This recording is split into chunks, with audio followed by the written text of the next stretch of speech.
Ladies and gentlemen, welcome to session 10 of the 2021 State Conference.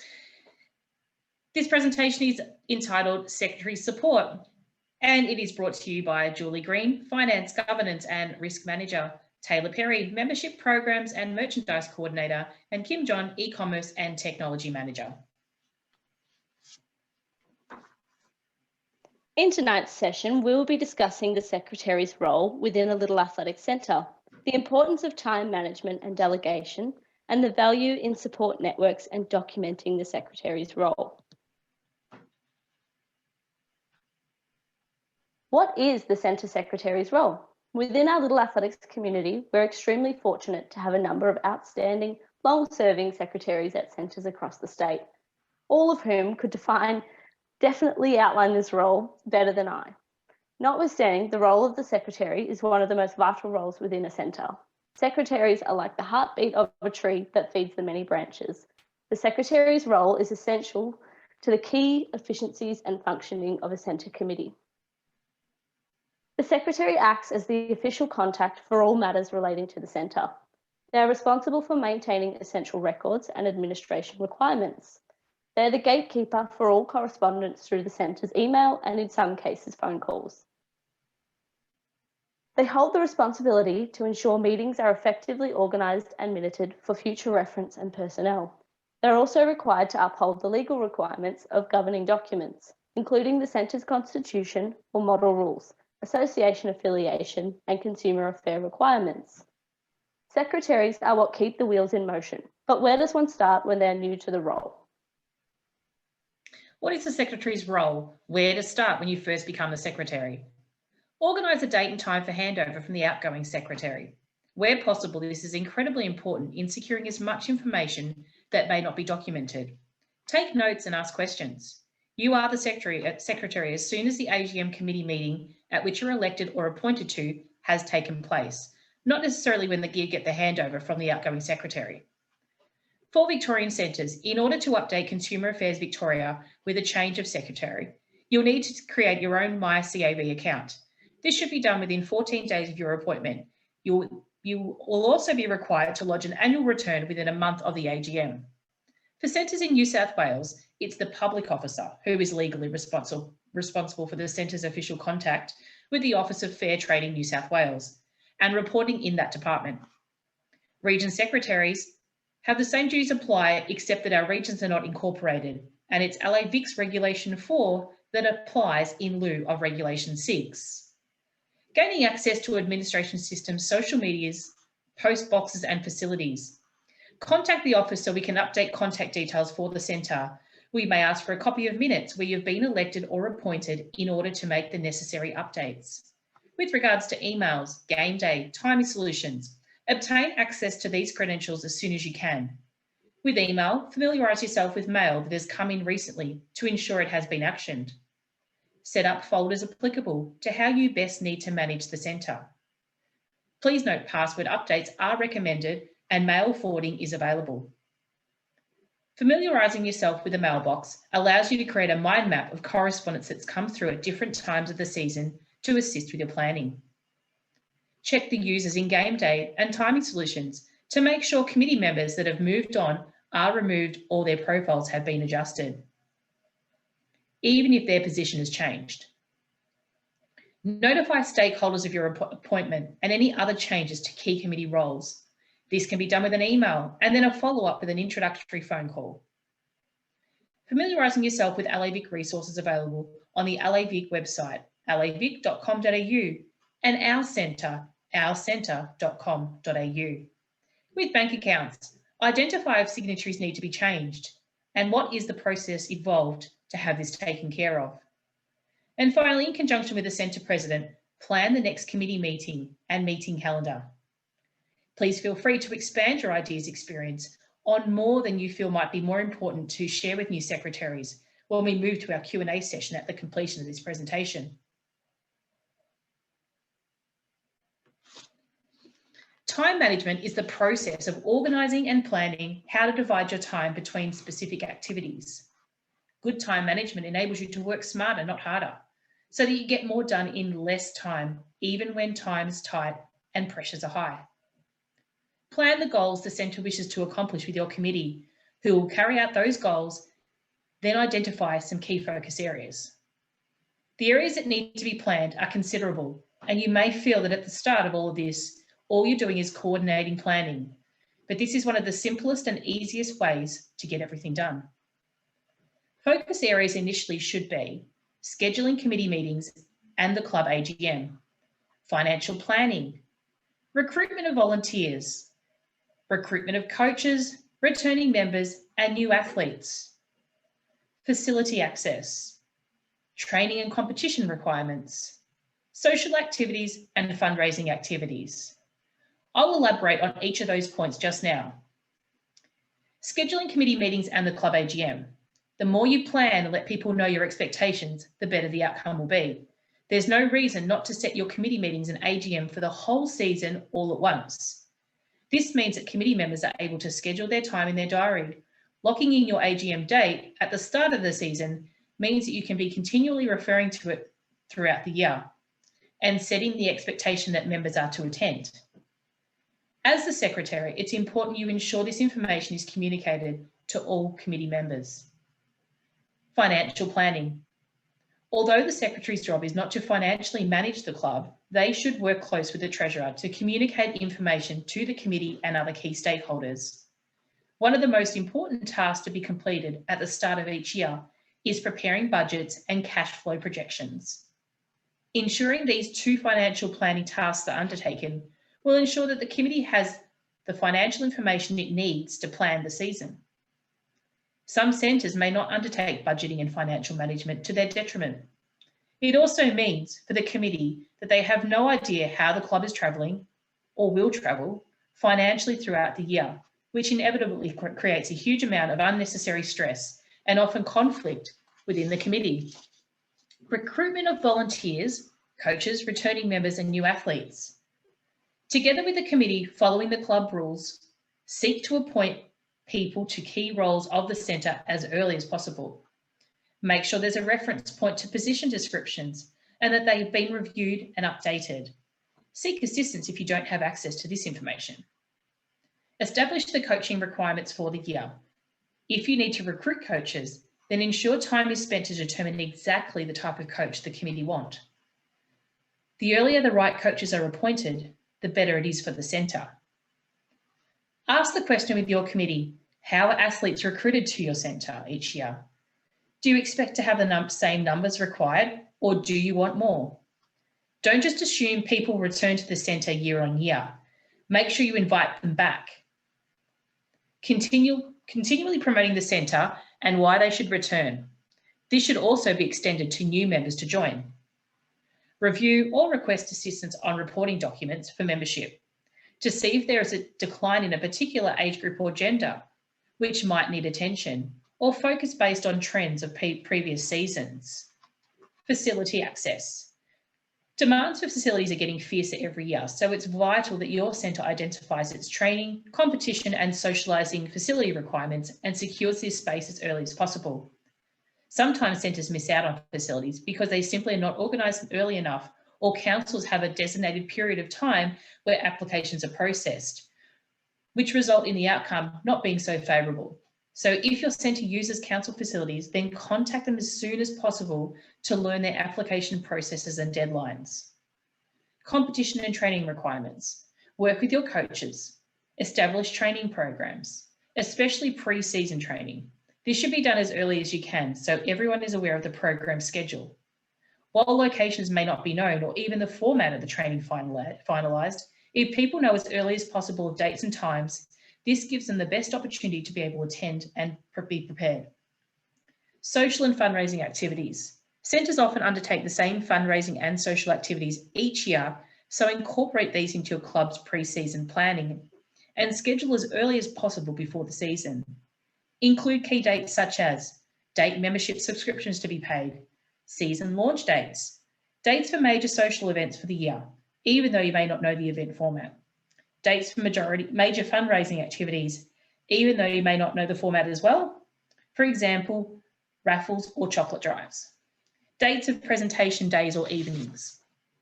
We understand that it looks like a lot of planning initially, But if you take the time, then your season will run as smoothly and people will know exactly what's going on when, how they can help, and what's expected of them to contribute to and attend. It will also provide you with time to maintain centre emails or phone calls and monitor regular weekly tasks undertaken by the committee. Delegation. Once the committee has agreed on the final goals and potentially key activities, it must then allocate responsibility for their planning and delivery. This is often the hardest steps for committees, especially those committees who feel it is their responsibility to do all the work, but in fact, it's a vital step in creating a culture of volunteering within the centre. It's really important for the committee to delegate the responsibility, because committees that don't delegate the responsibility for delivery of key goals and activities become operational in their focus.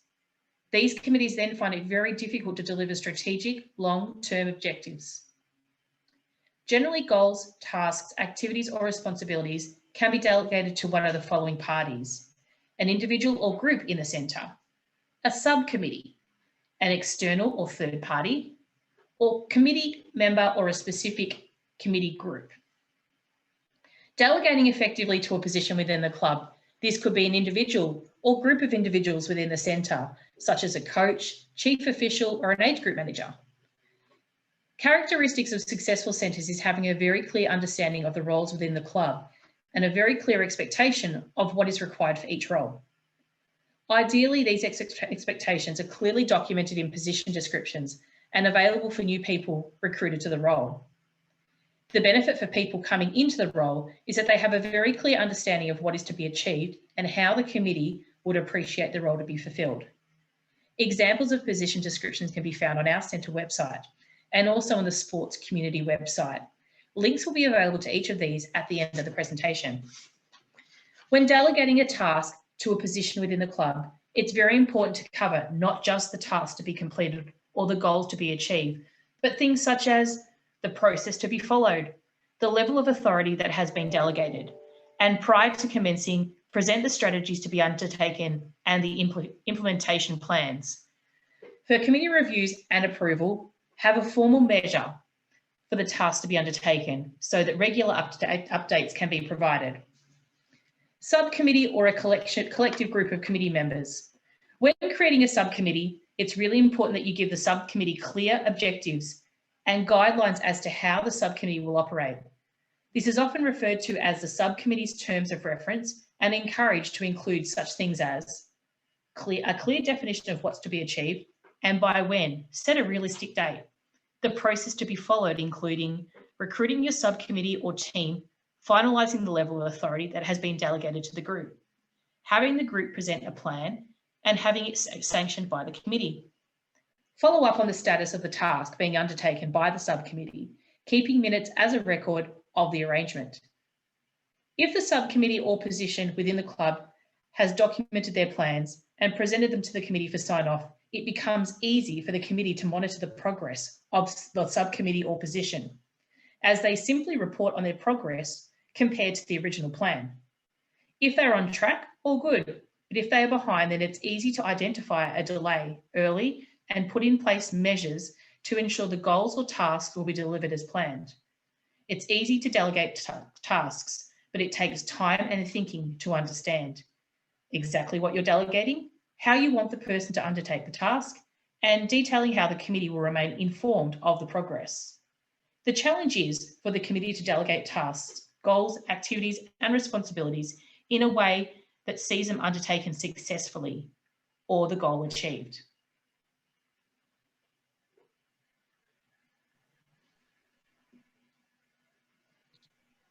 Support networks.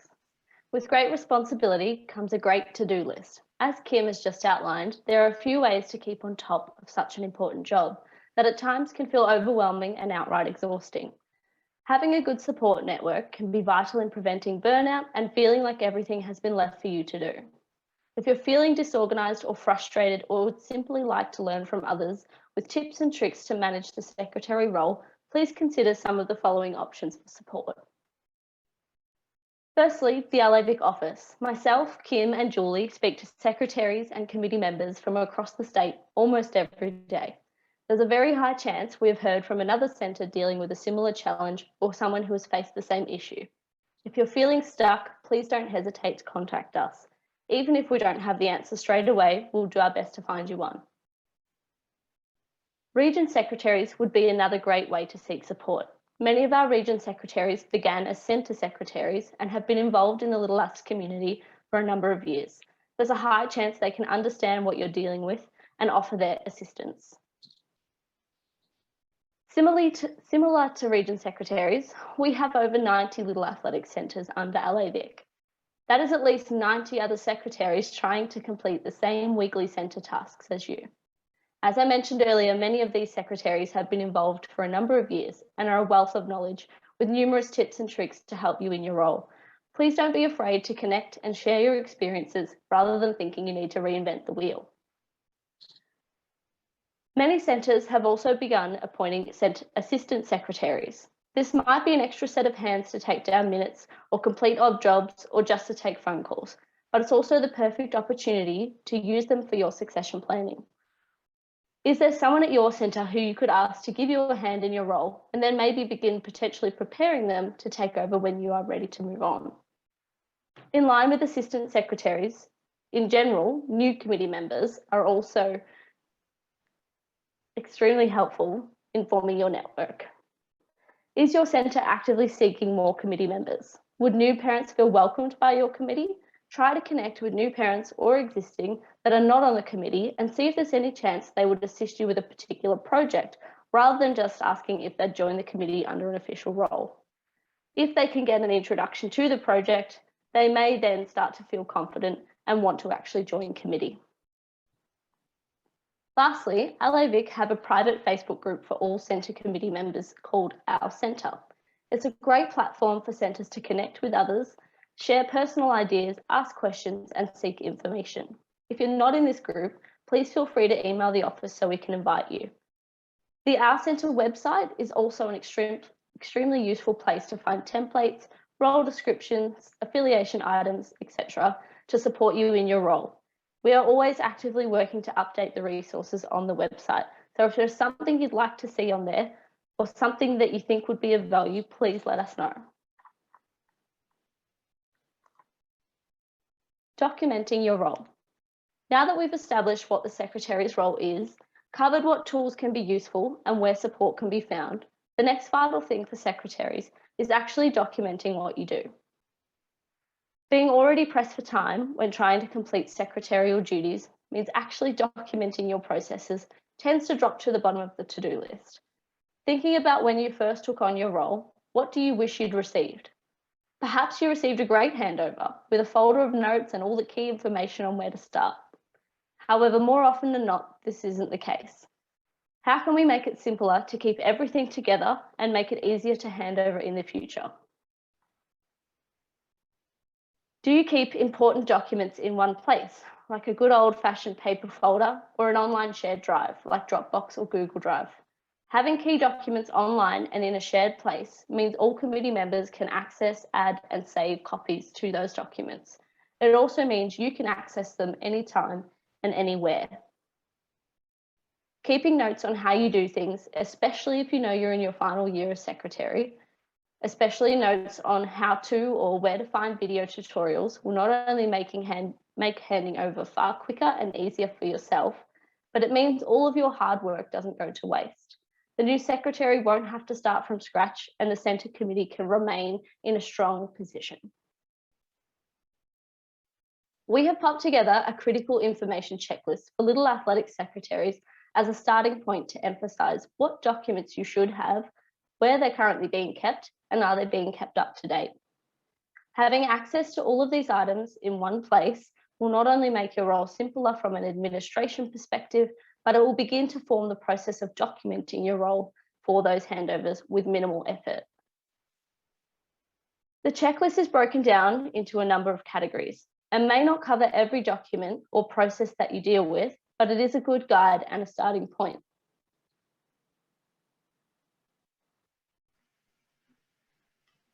You might have more items to add under each category, but feel free to use this as a starting point of bringing your information together.